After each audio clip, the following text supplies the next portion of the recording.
하나님의 말씀은 사도행전 9장 15절부터 16절과 고린도전서 15장 8절부터 10절입니다. 다 함께 합독하시겠습니다. 사도행전 9장 15절부터 16절입니다. 시작. 주께서 이르시되 가라, 이 사람은 내 이름을 이방인과 임금들과 이스라엘 자손들에게 전하기 위하여 택한 나의 그릇이라.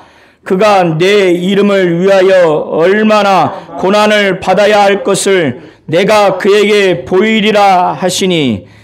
고린도전서 15장 8절부터 10절입니다. 고린도전서 15장 8절부터 10절입니다. 다 함께 합독하시겠습니다. 시작. 맨 나중에 만삭되지 못하여 난 자 같은 내게도 보이셨느니라. 나는 사도 중에 가장 작은 자라. 나는 하나님의 교회를 박해하였으므로 사도라 칭함받기를 감당하지 못할 자니라. 그러나 내가 나된 것은 하나님의 은혜로 된 것이니 내게 주신 하나님의 은혜가 헛되지 아니하여 내가 모든 사도보다 더 많이 수고하였으나 내가 한 것이 아니요 오직 나와 함께 하신 하나님의 은혜로라. 아멘.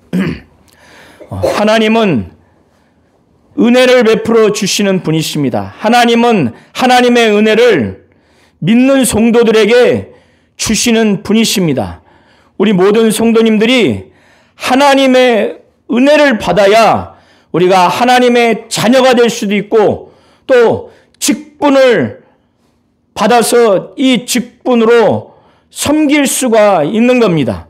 그래서 하나님의 은혜를 받지 않으면 그 누구도 구원받을 수 없고 그 누구도 직분을 받거나 그 직분을 받아서 목회나 목양을 할 수가 없는 겁니다. 오늘 본문 사도행전 9장 15절부터 16절과 고린도전서 15장 8절부터 10절은 사도 바울이 하나님께 주 예수께 택함 받은 그릇이라고 예수께서 분명히 말씀하시면서 임금들 앞에서 이스라엘 자손들에게 또 이방인에게 예수의 이름을 전하기 위해서 예수가 택한 나의 그릇이다. 그리고 내 이름을 위하여 얼마나 해를 받을 것인지 내가 보이리라. 이렇게 사도 바울을 예수의 이름을 전하기 위한 택한 나의 그릇이다. 예수의 그릇이다. 예수의 사명자, 예수의 사도로 분명히 말씀을 했어요. 예수의 이름을 전하기 위해서, 예수의 이름을 위해서 얼마나 해를 받을지 보이겠다. 그런 후에 사도 바울은 고린도전서 15장 8절부터 10절을 통해서 그가 쭉 과거를 되돌아보았을 때 예수께서 자기에게 승천하신 후에 부활하신 예수를 자기에게 보이셨는데 자기는 만삭되지 못한 자라고 말해요. 만삭되지 못해서 나온 자 같은 사도로서 자격이 없는 자기에게 예수께서 친히 보여주셨는데 자기는 교회를 너무너무 핍박을 했기 때문에 격분해서 해외 원정까지 가면서 예수 믿는 자들 교회를 박해하고 그리고 믿음을 부인하게 하는 그런 말을 하게 하고 형벌도 하고 이 교회를 심히 핍박했기 때문에 자기는 누군가가 사도요 이렇게 불렀을 때 감당할 수가 없는 거예요. 감당할 수가 없다. 자기 과거에 이 교회를 위해서 예수 믿는 자를 위해서 특별히 스데반이 죽을 때 옳다 가편 투표를 했고 그리고 사람을 죽이기까지 했기 때문에 자기는 도무지 나 같은 자가 사도라고 불릴 때마다 괴롭다는 거예요. 그러나 나의 나된 것은 하나님의 은혜로 된 것이다. 자기가 모든 사도보다 베드로, 또 요한, 마태, 그 11사도, 마띠아까지 12사도보다 모든 사도보다 더 많이 수고했지만 내가 한 것이 아니라 나를 나되게 한 하나님의 은혜가 나를 그렇게 만들었다. 하나님의 은혜가 모든 사도보다 나를 더 많이 수고하도록 그렇게 했다고 고백을 합니다. 사도 바울은 인간적으로 보면 저주받아 마땅한 자예요.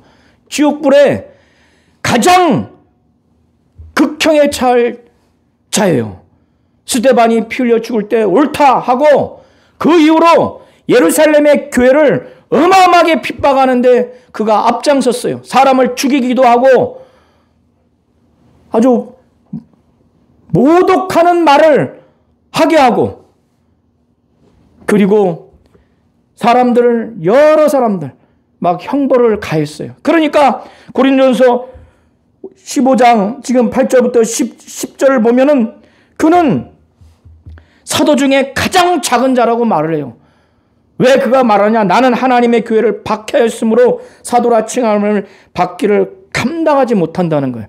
그러니까 그가 하나님의 은혜가 아니면 자기가 사도라고 막 불림받는 거에 정죄감에 시달려서 그는 괴로운 거예요. 그가 성령 받지 않았다면, 예수의 피와 공로를 의지하지 않는다면 그는 자살을 100번이나 할 만큼 괴로운 겁니다. 가장 성령 충만한 예수 믿는 자를 죽였고, 그런 교회를 아주 맹수가 먹이를 막 물어뜯듯이 그렇게 막 잔멸한 자예요. 그러니 그가 여러 번 그것이 막 떠오르지 않겠어요? 그것도 일반 사람이 아닌 충만한 사람을 죽였다고요. 교회를 한두 교회가 아니라 여러 교회를 아주 무차별하게 막 잔멸을 했어요. 그런데 그가 고백을 해요. 나는 모든 사도보다 난 작은 자이지만은 나는 모든 사도보다 더 많이 수고를 했다. 왜? 내가 한 것이 아니라 나된 것은 하나님의 은혜요. 모든 사람보다 수고를 한 건 하나님의 은혜라고 하는 겁니다.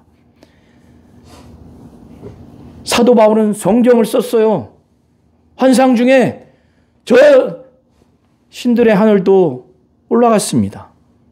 그는 손을 대지 않아도 귀신이 막 나고 그는 이적을 막 행했어요. 그는 영감이 충만합니다. 성경도 썼어요. 그런데 그런 그에게 이런 심한 정죄감이 평생 떠나지 않는 거예요. 그런데 그걸 극복할 수 있는 건 하나님이 자기에게 주신 그 은혜 때문에 정죄감에 빠지지 않냐고 교만하지도 않는 거예요. 나는 사도 중에 가장 작은 자다. 난 사도라 불림받을 때 괴롭다. 교회를 핍박했기 때문에. 그는 하나님의 은혜 때문에 정죄감에서 벗어난 자요, 하나님의 은혜 때문에 교만할 수가 없는 자인 겁니다. 우리 성도님들도 이 하나님의 은혜를 사모하시고 이 하나님이 주시는 은혜를 받으셔야 되는데, 어떤 자가 받느냐? 하나님은 겸손한 자에게 은혜를 주시되 교만한 자에게는 하나님이 대적한다는 거예요. 대적한다고 하는 것은 하나님이 그 교만한 자와 싸운다는 거예요. 그러면 어떻게 되겠습니까? 여러분 혼자 저 미국 군대와 싸워서 이길 수가 있어요? 그 핵 앞에, 핵이 아니라 미사일 앞에, 미사일 아니라 탱크 앞에 어떻게 되겠습니까? 하나님은 그 핵보다 더 강력한 분이에요. 그 앞에서 교만하면 하나님이 대적한다는 거예요. 어떻게 되겠습니까? 그러나 겸손하면 하나님이 은혜를 주신다는 겁니다. 우리 성도님들이 은혜를 사모하시고 그 은혜를 받기 위해서 겸손하세요. 그리고 은혜를 사모하세요. 은혜를 사모하면 하나님이 은혜를 주십니다. 은혜를 받아야 구원받을 수 있고, 은혜를 받아야 직분을 받을 수 있고, 직분을 감당할 수 있고, 여러분이 세상에서 아무리 많은 사람이 비방하고 정죄할 만한 영적인 죄, 육체적인 죄, 마음의 죄, 행동의 죄가 있을지라도 돌을 수백만 명이 던지는 죄가 있다 할지라도 그 정죄에서 벗어날 수 있는 게 하나님의 은혜인 겁니다. 하나님의 은혜를 사모하시기를 예수의 이름으로 축원합니다. 아멘. 자, 사도행전 9장 1절부터 19절을 통해서 우리가 볼 수 있는 것은 지난 8장을 통해서 예루살렘에 큰 박해가 있어서 사도들 외에는 전부 다 유대와 사마리아에 다 흩어졌어요. 다 흩어졌어요. 흩어지면서 두루두루 다니며 복음을 증거했습니다. 그때 빌립이라고 하는 평신도가 약 60km 정도 되는 그 지역을 2, 3일에 걸쳐서 거기 가서 복음을 증거해서 많은 귀신도 쫓고 안진뱅이도 일으키고 많은 병자를 일으킴으로 해서 그 성에 마술을 통해서 많은 사람들을 미혹했던 그 도시에 많은 사람들이 예수 믿고 성령 받고 완전히 거듭났어요.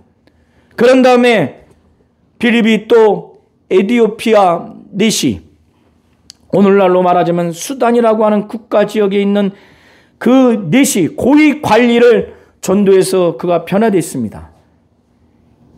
사도행전 1장 8절에 예수께서 성령이 너희에게 임하시면 너희가 권능을 받고 예루살렘과 온 유대와 사마리아와 땅끝까지 이르러 내 증인되리라고 하는 이 예수의 말씀이 지금 빌립을 통해서 사마리아 성의 수많은 사람들, 그리고 에티오피아의 내시가 변화되는 걸 통해서 그것이 막 이루어지고 있습니다.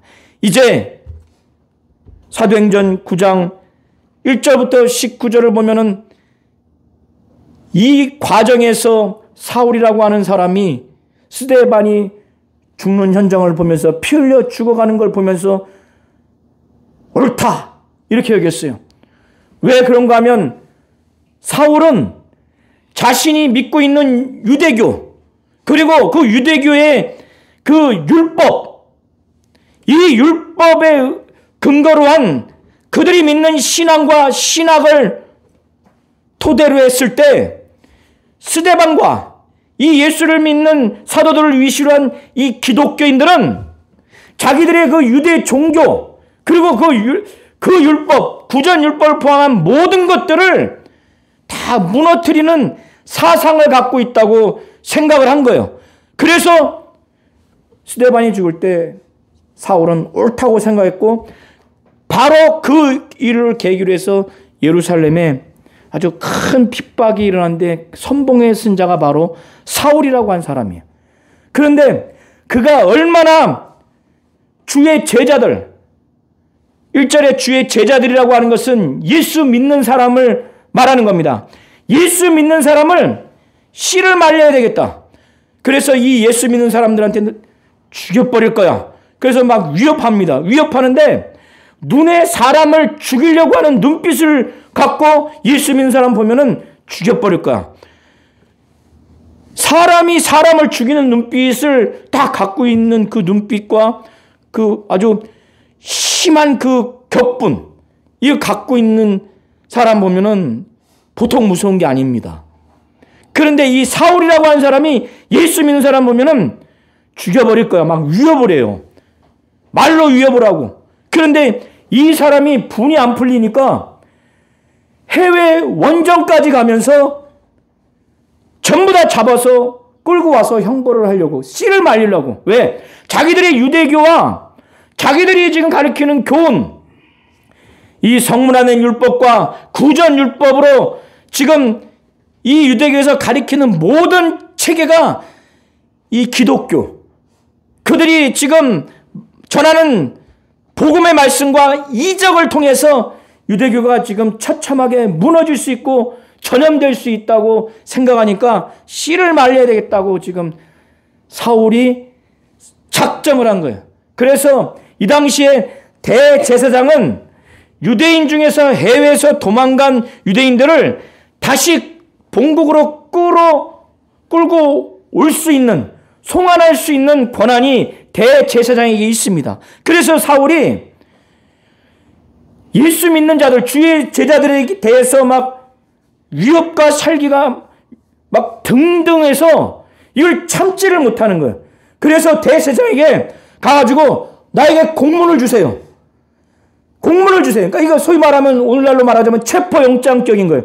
공문을 주세요. 그래서 공문을 받아가지고 다메섹이라고 하는 그 지역에 회당이 어떤 학자에 의하면 30개 정도의 회당이 있다고 그래요. 그러니까 유대인들 가운데 예수 믿은 유대인들이 모이는 것이 이 당시 이 초대교회 때만 해도 회당에 모였어요. 그러니까 회당에 이 공문을 가지고 가서 그 회당의 관리자에게 이걸 줘서 그 사람들과 조직화해서 예수 믿는 사람들을 전부 다 체포해가지고 예루살렘으로 끌고 가려고 공문을 받아가서 이제 다메섹으로 가려고 합니다. 그런데 예루살렘에서 다메섹은 어느 정도의 거리냐면 학자에 따라서 210km 내지는 240km 정도 거리가 떨어져 있어요. 그러면 걸어갔을 때는 6일 정도 걸려요. 말을 타고 간다 할지라도 2, 3일 정도 걸리는 거리예요. 자, 얼마나 위협과 살기가 등등해서 예수 믿는 자들을 죽여야 되겠다. 교회를 다 파괴시켜야 되겠다. 이런 마음을 얼마나 가졌던지 6일 동안을 걸어가면서 다메섹에 가서 예수 믿는 사람들을 전부 다 끌고 오려고 씩씩대고 막 가고 있는 거예요. 가고 있는데 다메섹에 다 도달했을 때 하나님이 주 예수께서 엄청난 충격적인 사건을 통해서 이 사울을 완전히 변화시킵니다. 이 사울이라고 하는 이름은 히브리식으로 부르는 이름이 사울이고 헬라식으로 부르는 이름은 바울입니다. 그러니까 히브리식으로 부르느냐 헬라식으로 부르느냐에 따라서 한 사람이 사울이라고 불리기도 하고 바울이라고도 이렇게 불려요.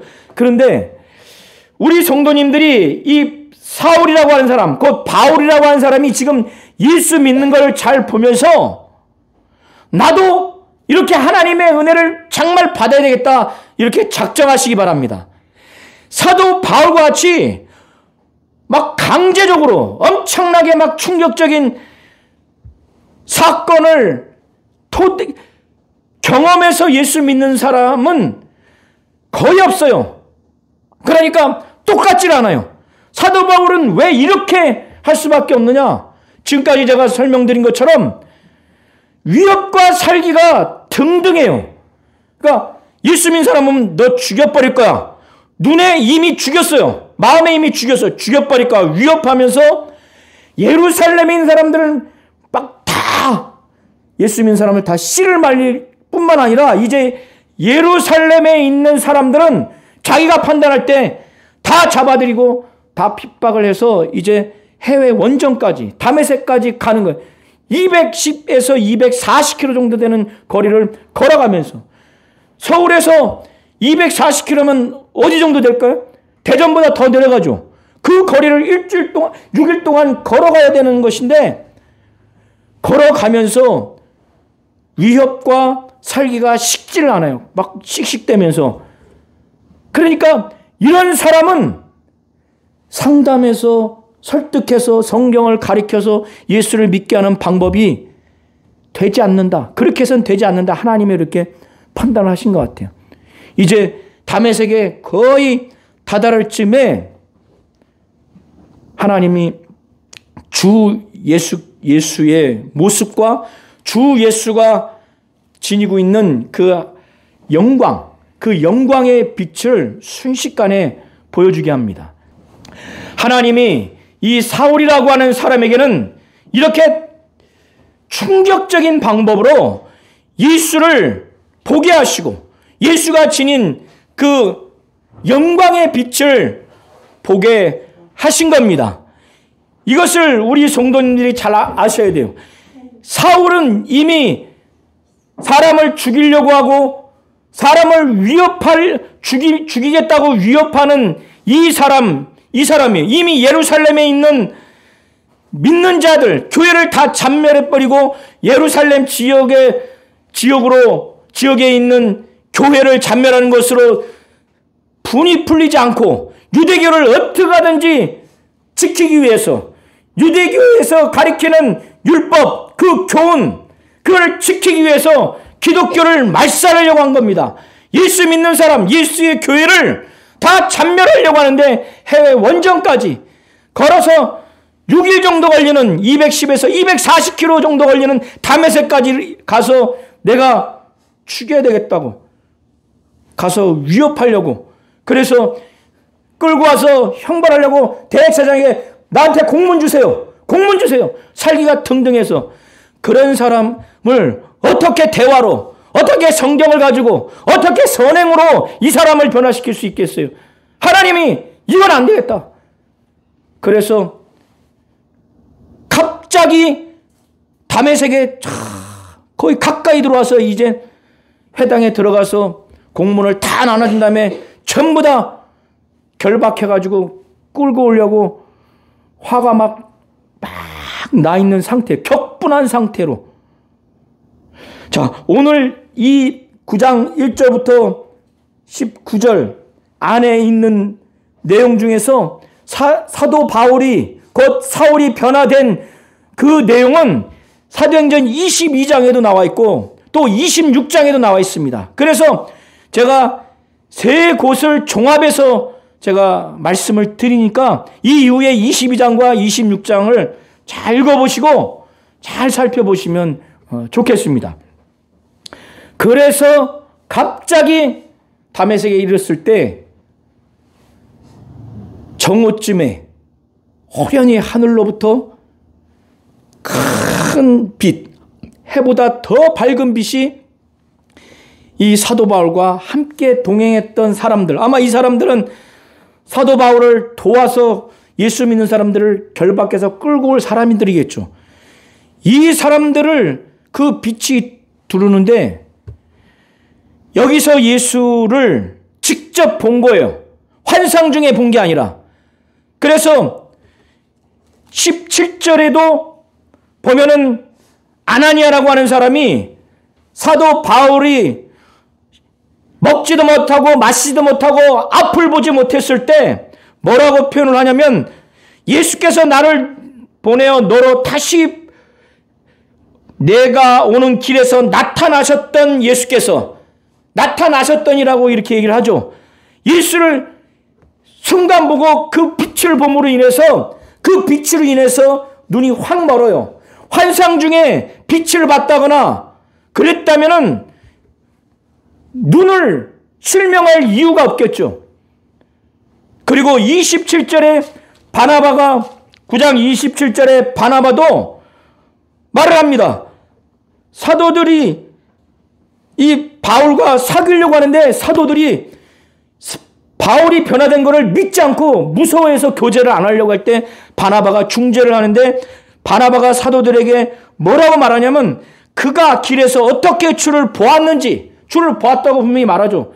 고린도전서 9장 1절에도 분명히 사도 바울은 자기가 주를 보았다고 그런 내용으로 기록되어 있고, 고린도전서 15장 8절에도 그렇게 기록되어 있어요. 그러니까 환상 중에 빛을 봤거나 또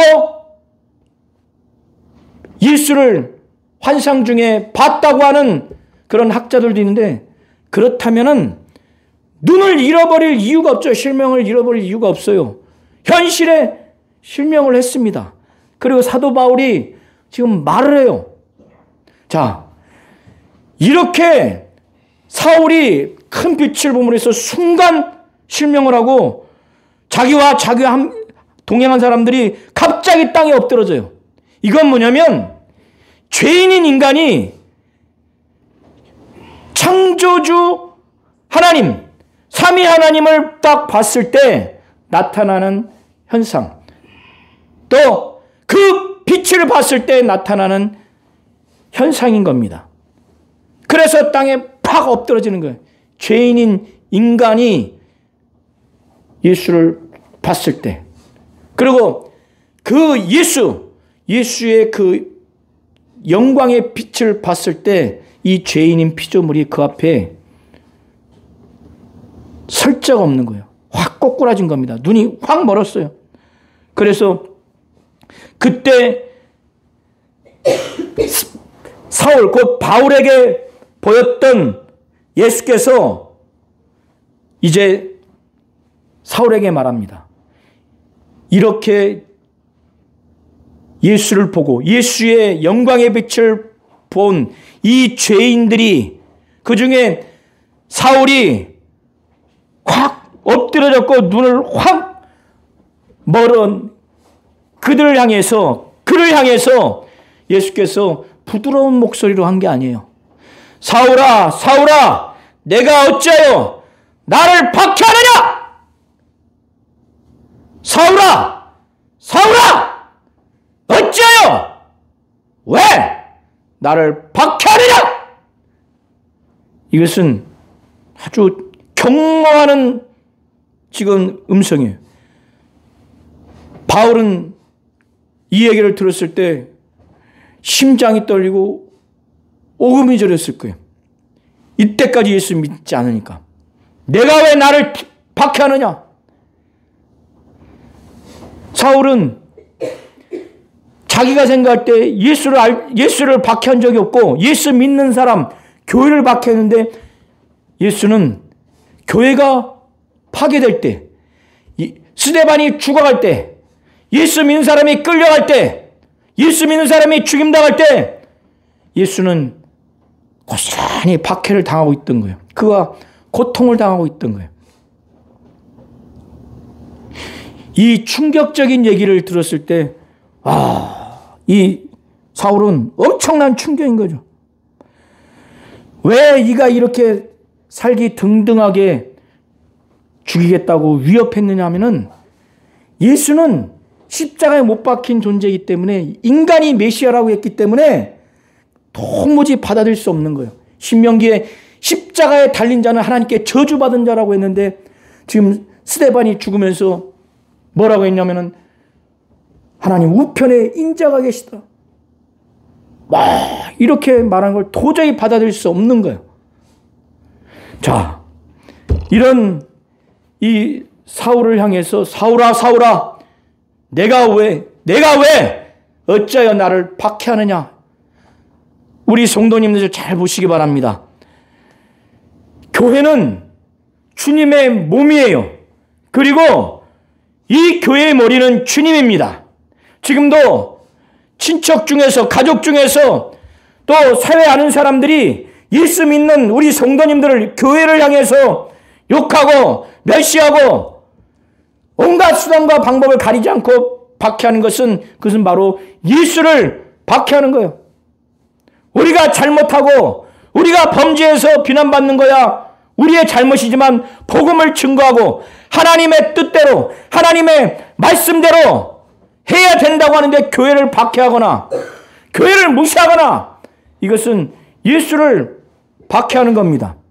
오늘날 동성애를 반대한다고 교회를 욕한다거나, 공산주의를 반대한다고 교회를 욕하거나, 그런 목사를 욕한다고 하는 것은, 그거는 성경에 있는 하나님의 뜻을 말함에도 불구하고 교회를 욕하고 목사를 욕하는 건, 그거는 예수를 박해하는 거예요. 그래서 교회 안에서도, 교회 상호간에 하나님 뜻대로 하는데, 저 교회, 저 목사, 저 성도 온갖 법적으로 또 언행적으로 핍박하고 박해하는 것은 절대로 우리 성도님들은 해서는 안 되는 거예요. 보셨죠? 사울이, 또 유대인들이 교회를 잔멸하고 스데반을 죽이고 막 핍박할 때 예수는 자기가 다 그걸 고통을 느끼고 있던 거예요. 그래서 사울아, 사울아, 내가 왜 나를 핍박하느냐? 그러니까 사울은 눈을 보지 못하고 지금 예수의 모습, 예수가 지니고 있는 영광의 빛을 본으로 인해서 죄인인 피조물이 그 권위와 주님 앞에 엄청나게 위축돼 있죠. 그때 주여 주시니까 예수를 주님이라고 인정해서 주여라고 하는 게 아니라 그는 유대교 신자잖아요. 그러니까 지금 이런 존재는 하나님이거나 아니면 어떤 하나님 보낸 천사 같은 존재, 신적 존재로 생각해서 그냥 주여라고 하는 거예요. 주여 누시니까. 그때 예수께서 말하기를 나는 내가 박해하는 예수다. 나는 내가 박해하는 나사렛 예수다. 이 사울이 제가 무엇을 해야 됩니까? 일어나 다메섹으로 들어가라. 내가 해야 될 모든 것을 누가 내게 이룰 것이다. 이 사울이 그때 눈이 멀어서 다메섹에 들어가질 못해요. 스스로. 다른 사람이 손을 끌고 데리고 가는데 사흘 동안 앞을 보지 못하고 먹지 않고 마시지 않고 3일 동안 충격으로 지내고 기도해요. 기도합니다. 이때 이 사울은 엄청난 충격에 빠져 있습니다. 엄청난 충격이. 우리 성도님들이 여기에서 이 사울과 같지 않지만은 이런 충격이 있어야 돼요. 하나님이 주 예수가 사도 바울을 다메섹에 들어가기 전에 이렇게 아주 강력하게 아주 심하게 충격적인 것을 보여주고 예수의 말씀, 예수를 보고 예수의 영광의 빛을 본 것은 이때는 충격이었어요. 이때는 충격이었다고. 그러나 이것이 나중에는 큰 영광이 됐지만은 충격이었어요. 죄인인 피조물은 하나님을 절대로 볼 수가 없어요. 하나님의 목소리를 들을 수가 없어요. 두려워서. 너무 두려워서. 저 짐승이 사자가 동물들이 인간의 목소리가 가장 두렵다고 하는 실험이 나와 있습니다. 죄인인 인간이 가장 두려운 게 누구냐? 거룩하신 하나님과 그의 목소리예요. 너무너무 무서워요. 그래서 꼬꾸라지는 거예요. 이 사도 바울과 그 일행들이 전부 다 엎드러진 거예요. 그 영광의 빛을 보니까 눈이 확 멀어버린 거예요. 사울아, 사울아, 내가 나를 핍박하느냐? 어찌하여 나를 박해하느냐? 이 얘기 들었을 때 심장이 멎고 온 자기의 모든 장기가 멎는 것 같은 심한 공포감이 들었을 거예요. 주여 주시니까 나는 내가 핍박하는 예수라. 이 얘기 들었을 때 예수라고? 자기가 지금까지 믿었던 유대교가 정말 유일한 종교라고 했고 그 구전율법과 성모된 율법이 하나님을 섬기는 교훈이라고 생각을 했는데 그래서 유대교를 지키고 그 교훈을 지키기 위해서 기독교를 지금 말살시키려고 하고 예수를 이단이라고 생각하고 예수 믿는 사람들을 전부 다 죽이는 것이 하나님을 섬기는 것이라고 하나님을 기쁘시게 생각하는 거라고 왔는데 지금 자기가 지금 완전히 꼬꾸라졌잖아요. 3일 동안 뭘 생각했겠어요? 지금까지 믿어왔던 유대 종교가 와르르 무너지는 거예요. 와르르 무너지는 거예요. 이건 헛된 종교구나. 지금까지 유대교의 교훈, 이 교훈이 아무짝에 쓸모가 없는 거구나. 이게 이제 이 3일 동안 느껴졌을 겁니다. 그리고 지금까지 자기가 했던 이것이 엄청난 죄악이구나. 예수를 내가 핍박했구나. 스데반을 죽인 거에 옆에서 찬성했고 교회를 아주 처참하게 파괴시키고 예수 믿는 사람 죽이겠다고 위협하는 지금 모든 것들이 이거 엄청난 죄악이구나. 이게 느껴졌을 겁니다. 그래서 아까 본문에 읽었던 고린도전서 15장 8절부터 10절에 나는 사도 중에 작은 자다. 나는 사도라 불리는 것을 감당할 수가 없다. 왜? 교회를 박해했기 때문에. 우리 성도님들이 이런 과정이 있어야 돼요. 이런 과정이 없으면 기독교는 한낱 이 땅에서 잘 먹고 잘 살고 기복주의로 가는 종교로 전락을 할 수밖에 없어요. 예수는 나와 내 가정과 인간을 육체를 건강하게 하거나 사업 잘 되게 하거나 가정 화목하게 하거나 취업이나 직장 잘 되게 하는 나 중심, 인간 중심의 종교로 자꾸 변제시킬 가능성이 있는 겁니다. 바울과 같이 이런 충격이 우리 성도님들에게 있어야 돼요. 3일 동안 먹지도 않고 마시지도 않고 앞을 보지도 못하고 뭘 생각했겠어요? 자기가 지금 믿고 있던 종교가 이거 완전히 잘못된 종교구나. 그 종교에서 가리키는 게 하나님의 말씀이 아니구나. 그리고 자기가 지금까지 하나님을 섬기는 것이라고 했던 모든 게 지금 잘못됐다는, 자기가 믿고 있던 신앙과 신학의 모든 게 다 무너지는 충격인 거예요. 그리고 지금 앞을 보지 못해. 내가 지금 이런 몹쓸 짓을 했기 때문에 내가 이런 앞을 보지 못하는 상황이 되는구나. 그런데 기도하는 동안에 하나님이 내지는 주 예수가 이 사도 바울에게 환상을 보여줍니다. 어떤 환상을 보여주느냐? 아나니아라고 하는 사람이 지금 사울이 머물러 있는 곳이 유다라고 하는 사람의 집에 머물고 있어요. 여기에 들어와서 자기를 안수해서 다시 눈이 떠지는 것을 기도하는 가운데 하나님이 내지는 주 예수가 이 환상을 보여주신 거예요. 기도하는 중에 보였던, 또 묵상하는 중에 보였던, 정확히 모르지만 환상을 보여주신 거예요. 그런 다음에 이제 예수께서 이 사도 바울이 완전히 이제 변화되고 거듭나고 성령 받을 수 있도록 눈이 다시 뜨여지고, 이가 사도로서 부름과 소명받은 자로서 막 사역할 수 있도록 아나니아를 통해서 돕게 합니다. 이제 다메섹 안에 아나니아라고 하는 이 사람을 통해서 하나님이 이 사울이, 곧 바울이 변화되고 사도로서 부름 받아서 사역할 수 있도록, 소명과 사명자로서 살아갈 수 있도록 눈을 뜨게 하고 성령 받게 하는 일에 이제 예수께서 아나니아를 이제 준비시킵니다.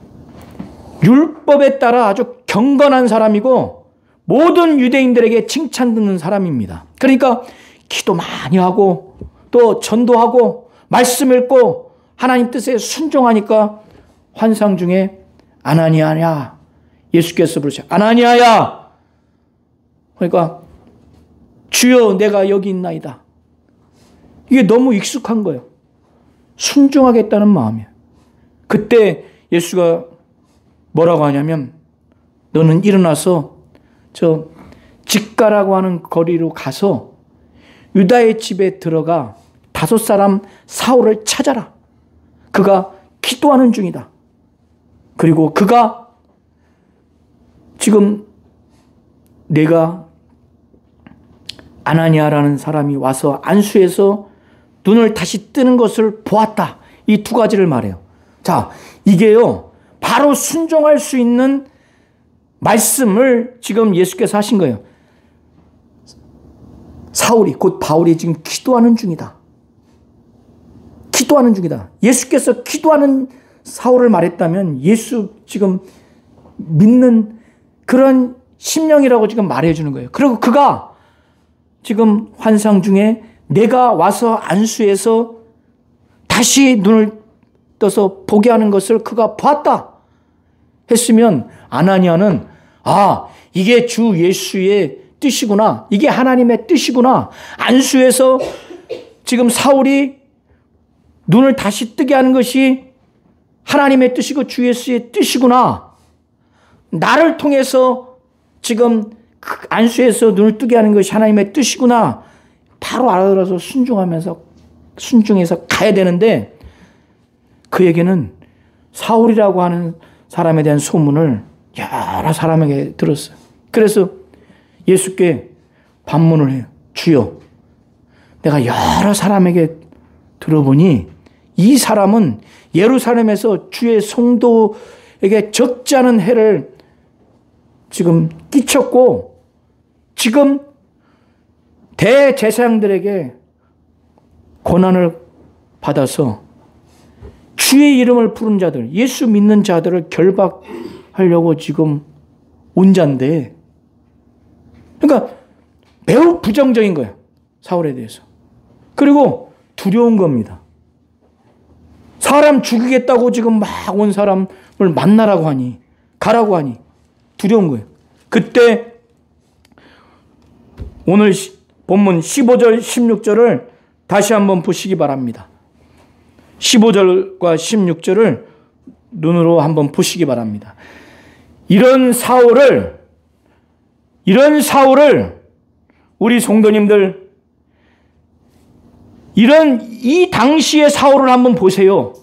교회를 무차별하게 잔멸한, 파괴한 장본인입니다.